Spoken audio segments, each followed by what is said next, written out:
안녕하세요. 호세아 10장 1절에서 15절입니다. 1절. 이스라엘은 무성한 포도나무여서 열매를 생산해낸다. 그의 열매가 점점 많아지자 그는 제단을 더 많이 만들었다. 그의 땅이 번성하자 그들이 돌기둥 우상을 더 많이 만들었다. 호세아 당시 이스라엘은 여로보암 2세 치하에서 경제적으로 쉼이 번성하고 태평성대를 구가했습니다. 그들은 풍요와 번성의 원인이 바알에게 있다고 단정하고 허탄한 우상을 향해 제물을 드렸으며 여호와께서 기뻐하시는 삶을 전혀 살지 못하고 오직 악만 자행했습니다. 실로 하나님 보시기에 무가치하고 아무 쓸모없는 포도나무처럼 여겨졌을 것입니다. 3절. 그러고 나면 그들이 말할 것이다. 우리에게 왕이 없는 것은 우리가 여호와를 두려워하지 않았기 때문이다. 그러나 그 왕이 우리를 위해 무엇을 했겠느냐? 왕이 없다는 것은 이스라엘이 아시리아에 의해 멸망을 당한 이후 이스라엘의 왕이 없어진 상황에서 냉소적으로 왕이 없다는 사실을 탄식하고 설령 왕이 있어도 무슨 유익이 있겠느냐며 탄식하는 넋두리로 봅니다. 이는 패망의 확실성과 그 패망이 얼마나 절망적인가를 부각시킵니다. 또는 이스라엘이 멸망하기 이전 상황에서 여로보암 2세 이후 거듭된 암살과 권력 투쟁으로 왕이 수없이 많이 교체되는 혼란한 시대를 살아가던 이스라엘 백성들이 이전에 다윗과 같은 왕다운 왕이 없음을 탄식하고 그런 왕이 등극할지라도 무슨 유익이 있겠느냐는 듯이 냉소할 것이라 보기도 합니다.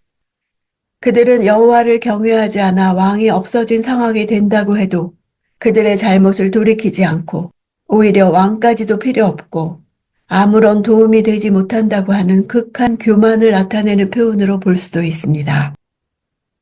5절. 사마리아 사람들이 베다웬의 송아지 우상 때문에 두려워할 것이다. 그의 백성들이 그 우상을 두고 통곡하고 그 우상의 영광을 기뻐하던 제사장들도 마찬가지일 것이다. 그 우상의 영광이 그들로부터 떠나갔기 때문이다. 베다웬은 북이스라엘의 우상 숭배지 가운데 하나였던 베델을 가리키는 경멸적 표현입니다. 송아지라는 단어 또한 추상 명사를 써서 송아지 따위로 번역할 수 있는 단어를 사용했습니다. 그의 백성들이라 한 것은 과거 여호와의 백성이었던 이스라엘이 송아지에 부속된 우상의 노예가 되고 말았다는 사실을 경멸적으로 나타내는 표현입니다.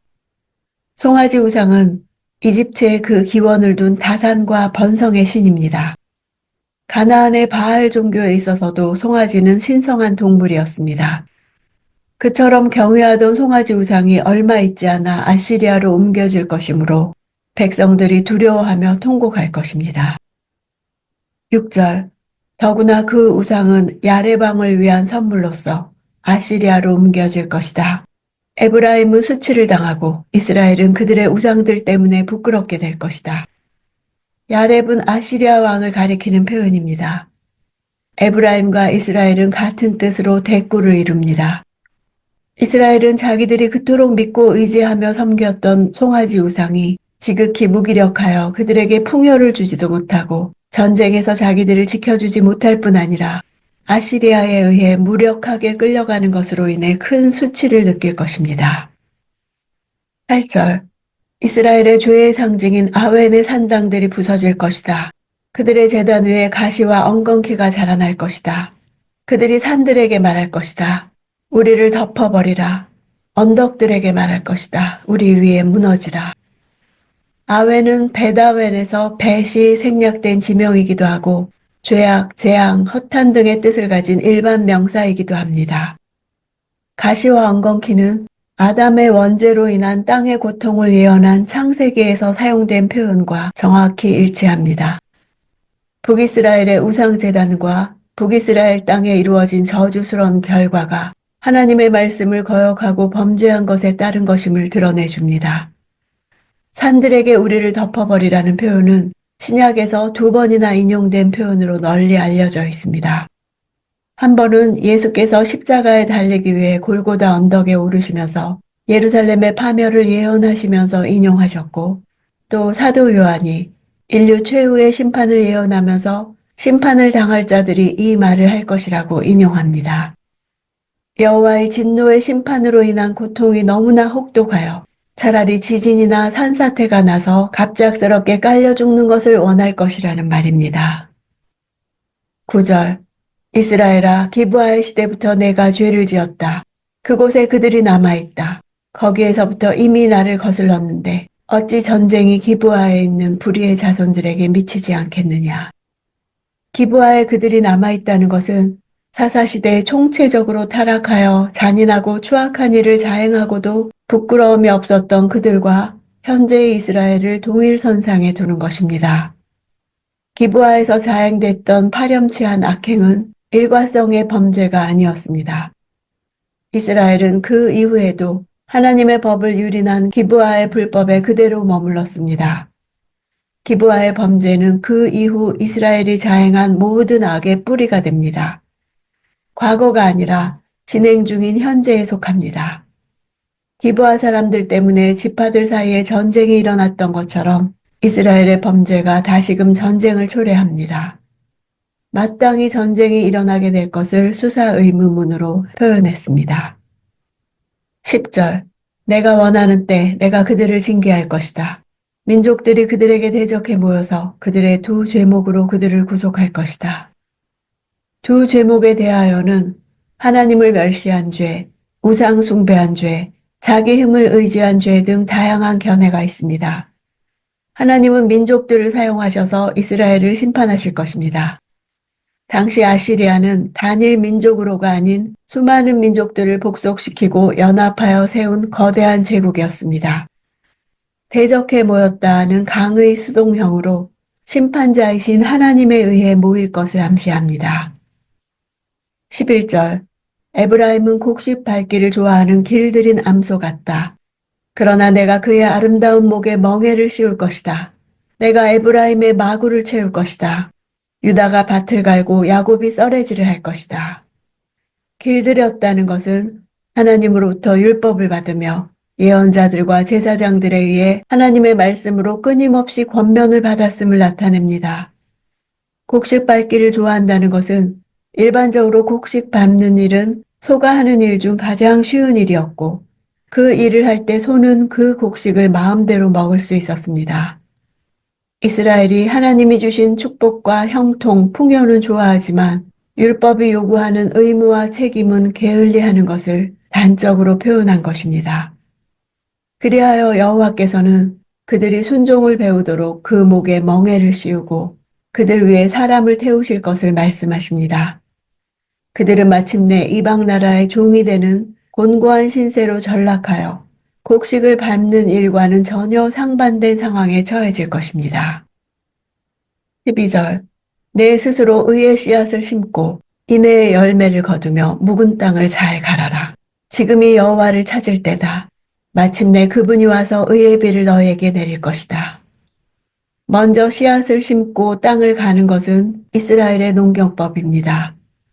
의는 완전히 의로우신 하나님의 성품을 반영하는 것으로 하나님과의 관계가 바르게 세워져 있는 상태를 나타냅니다.